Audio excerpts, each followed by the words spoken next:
ఒక్కసారి కొమ్మూరి గోల్డ్ కి కాల్ చేయండి. తాకట్లో ఉన్న మీ బంగారాన్ని విడిపించి మార్కెట్ ప్రైస్ కి వాళ్ళు కొనుక్కుని మిగతా డబ్బులు మీకు ఇచ్చేస్తారు. సిద్దిపేట జిల్లా దుబ్బాకలో వరుస హత్యల మిస్టరీ వెనుక సీరియల్ కిల్లర్స్ తల్లి కొడుకులుగా అయితే పోలీసులు ఎట్టకేలకు గుర్తించడం అయితే జరిగింది. అయితే మరి వీళ్ళు వరుసగా హత్యలు చేస్తున్నారు, చాలా తెలివిగా తప్పించుకుంటున్నారు. ఎలా అంటే దొరికేశారు వీళ్ళు అని అంటే, రీసెంట్గా ఈ మంత్న ఆగస్టు 8న ఈ మంత్ అతికం విజయను వీళ్ళకి ఒక కిరాణా షాప్ ఉంది. ఈ తల్లి కొడుకులకి అక్కడికి రమ్మని పిలిచి అక్కడ ఆమె మెడలో ఉన్న బంగారం కోసం అని చెప్పేసి ఆమెను గొంతు నులిమి చంపేశారు. చంపేసి దాని తర్వాత టీవీఎస్ ఎక్సెల్ వెహికల్ మీద తీసుకెళ్ళి ఆమెని కాల్చేశారనమాట బాడీని. ఆ బాడీ కాల్చేయడం వల్ల ఇదంతా కూడా పోలీసులకి దొరకడం జరిగిందనమాట. అయితే ఆమె భూంపల్లికి చెందిన అతికం విజయగా అయితే కాలిపోయిన బాడీని అయితే పోలీసులు గుర్తించారు.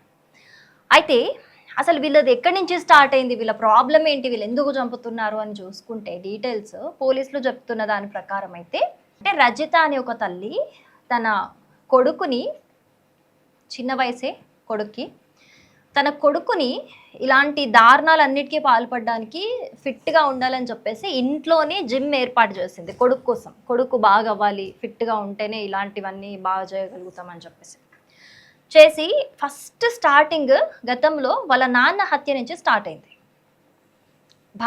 భర్తని హత్య చేస్తే, అంటే ఇన్సూరెన్స్ కట్టించి భర్తని హత్య చేస్తే ఇన్సూరెన్స్ వస్తాయి, డబ్బులు వస్తాయి అని ఒక స్కెచ్ చేసి హస్బెండ్ని చంపేసింది హస్బెండ్. దాని తర్వాత గతంలో వాకింగ్కి వెళ్తున్న ఒక అన్నపూర్ణ అనే లేడీ మీద కూడా అటాక్ చేసి ఒక 5 తులాల బంగారం కూడా చోరీ చేయడం జరిగింది. అలాగే ఈ మే 28న మనకి కుంట రేఖ హత్య కేసు వచ్చింది కదా, దాంట్లో కూడా వీళ్ళ హస్తం ఉందనేది అయితే బయటికి వచ్చింది ఇన్ఫర్మేషన్. అయితే ఇలా వరుస హత్య కేసులు జరుగుతున్నాయి, అసలు ఏం జరుగుతోంది అనుకుంటున్న క్రమంలో ఇప్పుడు రీసెంట్గా ఒక కాలిపోయిన డెడ్ బాడీ కోణంలో చూస్తే వీళ్ళు ఈ సీరియల్ కిల్లర్స్ అనేది బయటపడింది అనమాట. మరి ఎందుకు వీళ్ళు ఇలా వరుసగా హత్యలు చేస్తున్నారు అని అంటే, వీళ్ళు హత్య చేయడానికి కారణం ఏంటి అని అంటే బంగారం కోసం.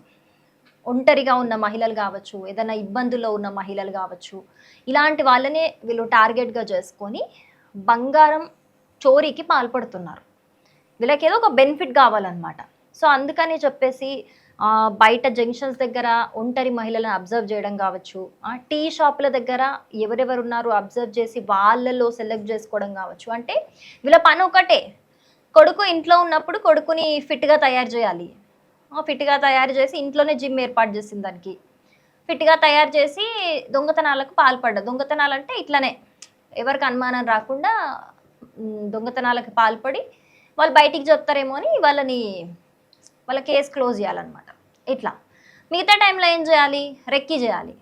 ఎవరు ఎక్కడున్నారు, ఏం చేయాలి, వీళ్ళు వర్కౌట్ అవుతారా, వీళ్ళు ఏ విధంగా ఉన్నారు మెంటాలిటీ, వీళ్ళని ఏ విధంగా కరెక్ట్ కేసు క్లోజ్ చేస్తే బెటర్, వీళ్ళని ఏ విధంగా హతమారిస్తే బెటర్ అన్నట్టు వీళ్ళు మిగతా టైంలో అంతా రెక్కి అనమాట. ఇదే పని ఇంకా వీళ్ళిద్దరికి. అక్కడ మనకి సీసీటీవీ విజువల్స్ కూడా కనిపిస్తున్నాయి చూడండి. రజిత వాళ్ళ కొడుకుతోని వెళ్తున్నవి, టీవీఎస్ ఎక్సెల్ వెహికల్లో వెళ్తున్నవి కొన్ని మనకి సీసీటీవీ ఫుటేజెస్ కూడా బయటికి రావడం జరిగింది. ఇలాంటిది ఒకటి మనకి సినిమా కూడా ఉంది, నిజం అనే మూవీ గుర్తుండి ఉంటుంది మీ అందరికీ, మహేష్ బాబు గారి మూవీ. అందులో వాళ్ళ అమ్మ కొడుకుని అంతే కొన్ని ఫైటింగ్స్కి సంబంధించి రెడీ చేస్తుంది అనమాట ఇంట్లోనే.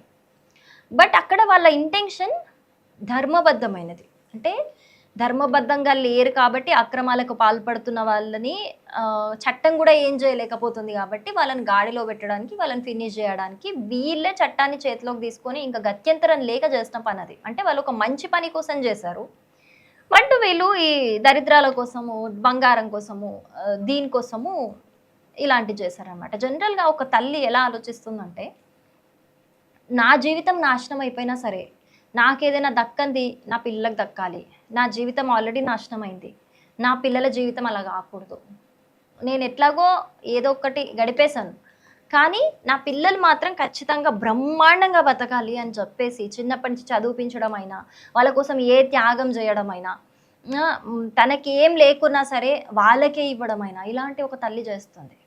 కానీ ఈ ఒక కసాయి తల్లి చిన్నప్పటి నుంచి ఎలా పెంచాల్సింది పోయి, ఇంకా మేజర్ కూడా కాదు ఆ అబ్బాయి, అలాంటి వాటికి ఎలాంటివి నేర్పాలి?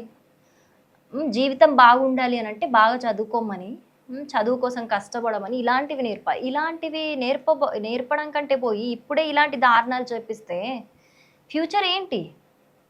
ఇంకెంత ఘోరంగా తయారవుతాడు, ఇంకెన్ని దారుణాలు చేస్తాడు. అసలు ఒక తల్లి కొడుకుతోని చెప్పాల్సిన మాటలైనా, చేయించాల్సిన పనులైనా ఇవ్వేనా? అంటే డబ్బు అవసరమైతే డబ్బు కోసం ఎంతటి దానికైనా దిగజారుతారా?